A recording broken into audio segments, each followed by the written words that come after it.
Alam mo ba ang kahalagahan ng West Philippine Sea sa Pilipinas at sa mga mamamayang Pilipino? Ang West Philippine Sea ay hindi lang basta dagat. Ito ay ang ating yaman, kabuhayan, at higit sa lahat, ito ay sumisimbolo ng ating pagka-Pilipino. Ayon sa Bureau of Fisheries and Aquatic Resources, ang West Philippine Sea ang pangunahing pangisdaan para sa 320,000 mangingisda mula sa Regions 1, 2, 4A, 4B at ng National Capital Region. Ito rin ay nagbibigay ng kabuhayan sa 133 coastal communities na may kabuuang populasyon na hindi bababa sa 8 milyong Pilipino. Mula 2016 hanggang 2020, nakapag-ambag ang West Philippine Sea ng 318,000 metric tons ng isda taon-taon o 7.3% ng kabuuang produksyon ng isda ng Pilipinas at 10.2% ng supply ng pagkaing yamang dagat.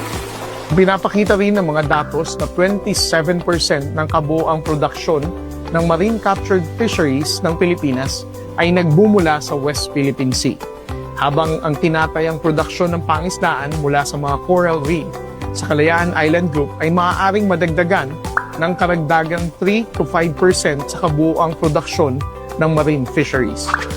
Bukod sa yamang dagat, mayaman din ang West Philippine Sea sa yamang pang-enerhiya.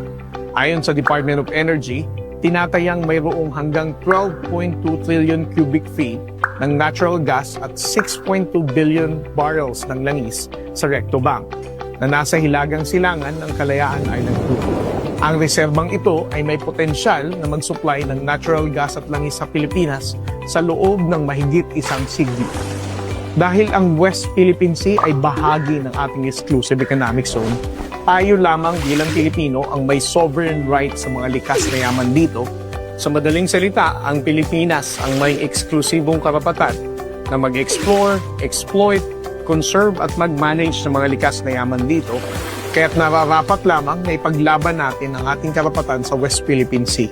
Kung hindi natin ito mapuprotektahan, maaaring mawala ang yaman ng dagat, maapektuhan ang kabuhayan ng ating mga mangingisda at manganib ang seguridad ng ating bansa. Gayunpaman, ang pinakamahalagang dahilan bakit natin ito dapat tindigan ay dahil ito ay para sa mga Pilipino. Ang ating kalayaan, soberanya at teritoryo bilang isang malayang bansa ay dumaan sa mahabang kasaysayan at maraming nagbuwis ng buhay para dito.